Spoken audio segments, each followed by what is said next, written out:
హైదరాబాద్ గాంధీ భవన్ లో జరిగిన కాంగ్రెస్ క్రమశిక్షణ కమిటీ సమావేశం ముగిసింది. వరంగల్ వ్యవహారంపై, పార్టీ అంతర్గత విషయంపై సీనియర్ నాయకులతో ప్రత్యేక కమిటీ ఏర్పాటు చేయించినట్లుగా క్రమశిక్షణ కమిటీ చైర్మన్ మల్లు రవి తెలిపారు. ఇందుకోసం పీసీసీ చీఫ్ మహేష్ కుమార్ గౌడ్ కు లేఖ రాసినట్లుగా పేర్కొన్నారు.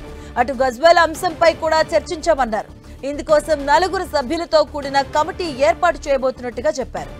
ఇక మునుగోడు ఎమ్మెల్యే రాజగోపాల్ రెడ్డి అంశంపై వివరాలు సేకరిస్తున్నామని, మంగళవారం మరోసారి భేటీ అవుతామని, ఆ సమావేశంలో రాజగోపాల్ రెడ్డి అంశంపై చర్చిస్తామంటూ మల్లు రవి చెప్పారు.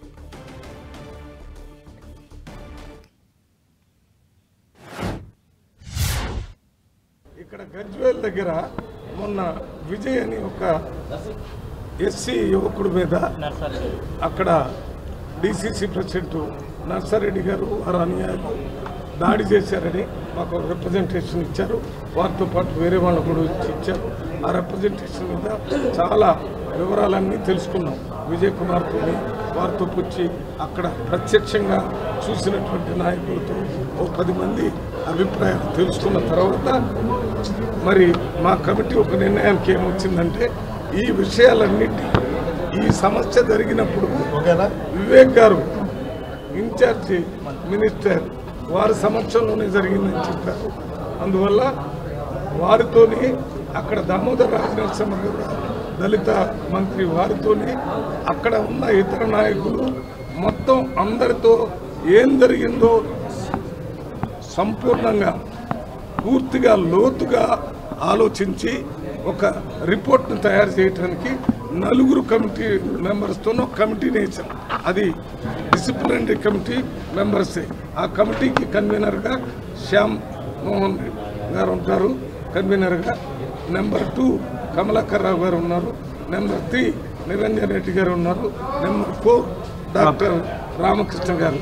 ఈ 4 కూడా 10 రోజుల లోపల ఈ ఇన్సిడెంట్ మీద పూర్తి స్థాయిలో విచారణ జరిపి ఒక రిపోర్ట్ తయారు చేస్తే దాని తర్వాత మళ్ళీ ఒక మీటింగ్ పెడతాం. ఈ కమిటీ కూడా మళ్ళీ నెక్స్ట్ మంగళ బుధ వారంలో కూర్చొని ఎవరెవరిని ఎట్లా కలవాలా అవన్నీ వాళ్ళు చూసుకుంటారు. ఇది ఇవాళ తీసుకున్న నిర్ణయం.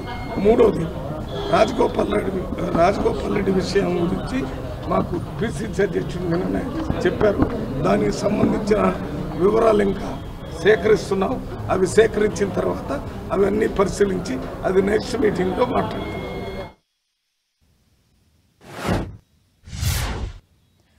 ఇదే అంశానికి సంబంధించిన పూర్తి అప్డేట్స్ మా కరెస్పాండెంట్ అజయ్ అందిస్తారు. అజయ్, మనం చూసుకోవచ్చు ఈరోజు గాంధీ భవన్లో టీపీసీసీ క్రమశిక్షణ కమిటీ చైర్మన్ అధ్యక్షతన క్రమశిక్షణ కమిటీ భేటీ అయింది. మల్లు రవి ఇది చైర్మన్గా ఈ అధ్యక్షత వహించినటువంటి పరిస్థితి కనబడుతుంది. రాష్ట్రంలో ఉన్నటువంటి కాంగ్రెస్లో అంతర్గత అంశాలు, క్రమశిక్షణ రాహిత్యానికి పాల్పడుతున్న వ్యక్తులపైన ఈ క్రమశిక్షణ కమిటీలో చర్చ జరిగినట్లు సమాచారం అయితే అందుతుంది. అయితే ముఖ్యంగా 3 అంశాలను ఈరోజు జరిగినటువంటి ఆ క్రమశిక్షణ కమిటీలో చర్చించినట్టుగా అయితే తెలుస్తుంది. ముందుగా వరంగల్కి సంబంధించి అక్కడ కొండ సురేఖ లోకల్ ఎమ్మెల్యేలకు, అదేవిధంగా అక్కడ కొండ మురళికి ఉన్నటువంటి అంశాలపైన డిస్కస్ చేయడం. ఇప్పటికే దీనికి సంబంధించినటువంటి అంశంపైన, వరంగల్కి సంబంధించినటువంటి అంశంపైన 4 పార్టీకి చెందినటువంటి, కాంగ్రెస్ పార్టీకి చెందినటువంటి సీనియర్ నాయకులతోటి ఒక కమిటీ వేసి అక్కడికి వెళ్ళి అక్కడ ఉన్నటువంటి పరిస్థితులను అక్కడ ఎమ్మెల్యేలతోటి అదేవిధంగా మంత్రితోటి మాట్లాడే విధంగా చొరవ చూపించాలని, దానికి సంబంధించినటువంటి 4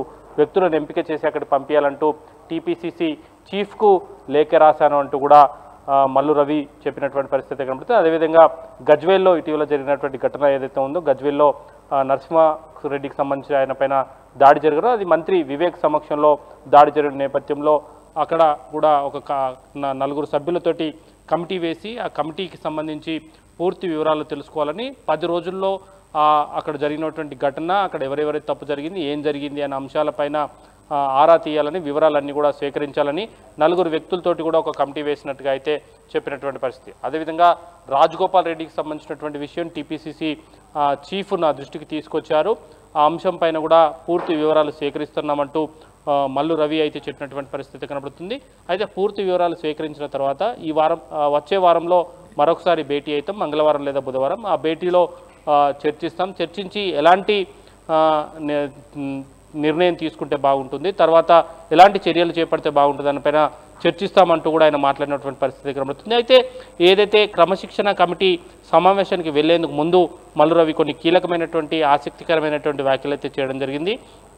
ఏదైతే క్రమశిక్షణ కమిటీ ఉన్నది మంటలు ఆర్పేందుకు కానీ ఇంకింత మరింత మంటలు రాజేసేందుకు కాదు, వీలైనంత వరకు అక్కడ ఉన్నటువంటి పరిస్థితులను కంట్రోల్ చేయడం, మంటలు తగ్గించే ప్రయత్నం చేసేందుకే క్రమశిక్షణ కమిటీ ప్రయత్నం చేస్తుందన్నట్టయితే చెప్పినటువంటి పరిస్థితి మనం చూడవచ్చు. ఇటీవల రాజగోపాల్ రెడ్డి కొంత కాంగ్రెస్ పైన ఆగ్రహంగా ఉన్నారు, సీఎం రేవంత్ రెడ్డి పైన కూడా ఫైర్ అవుతున్నటువంటి సందర్భం మనకు కనబడుతుంది. తనకు మంత్రి పదవి ఇస్తానన్న హామీని కాంగ్రెస్ పార్టీ నిలబెట్టుకుంటలేదు, కాంగ్రెస్ పార్టీ విధానాలు సరిగా లేవు అంటూ కూడా ఆయన వివిధ సందర్భాల్లో వ్యాఖ్యలు చేస్తున్నటువంటి సందర్భం కనబడుతుంది. అదేవిధంగా రేవంత్ రెడ్డి సైతం వివిధ సందర్భాల్లో చేసినటువంటి వ్యాఖ్యలపైన ఆయన సెటైర్లు వేస్తున్నటువంటి పరిస్థితి, ఆయనకు సీఎం రేవంత్ రెడ్డికి వ్యతిరేకంగా రాజగోపాల్ రెడ్డి మాట్లాడుతున్నటువంటి పరిస్థితి కనబడుతుంది. అయితే ఈ అంశాలు అనేకమైనటువంటి అంశాలు ఉన్నప్పటికీ కూడా మరిన్ని వివరాలు స్వీకరించిన తర్వాతే నేను మాట్లాడతాను, స్పందిస్తాను అంటూ కూడా మల్లు రవి చెప్పినటువంటి పరిస్థితి కనబడుతుంది. కొంత పిసిసి చీఫ్ అదేవిధంగా సీఎం రేవంత్ రెడ్డి కాంగ్రెస్ పార్టీ కొంత రాజగోపాల్ రెడ్డి విధానాలపైన కొంత ఆగ్రహంగానే ఉన్నట్టు తెలుస్తుంది, కొంత సీరియస్గానే ఉన్నట్టు తెలుస్తుంది. ఎందుకంటే పార్టీని ఇబ్బంది పెట్టే విధంగా, పార్టీకి నష్టం చేకూర్చే విధంగా రాజగోపాల్ రెడ్డి మాట్లాడుతున్నది కూడా పిసిసిలో కొంత చర్చ అయితే నడుస్తున్నటువంటి తరుణంలో ఈరోజు ఈ క్రమశిక్షణ భేటీ అనేది సమావేశమైన పరిస్థితి. నిన్న పిసిసి చీఫ్ మహేష్ గౌడ్ సూచనల మేరకు ఈరోజు సమావేశం జరిగిందన్న చర్చ కూడా పిసిసి వర్గాల్లో ఉన్నటువంటి పరిస్థితి. మొత్తంగా 3 అంశాలపైన ఈరోజు చర్చ అయితే జరిగింది. ఆ 3 అంశాల్లో ప్రధానమైనటువంటిది రాజగోపాల్ రెడ్డి అంశం. రాజగోపాల్ రెడ్డి అంశం పైన మరిన్ని వివరాలు స్వీకరిస్తాం, వచ్చే వారం భేటీ ఆ భేటీలో చర్చిస్తామంటూ మల్లు రవి చెప్పినటువంటి పరిస్థితి మనం చూడవచ్చు. Right, thank you Ajay.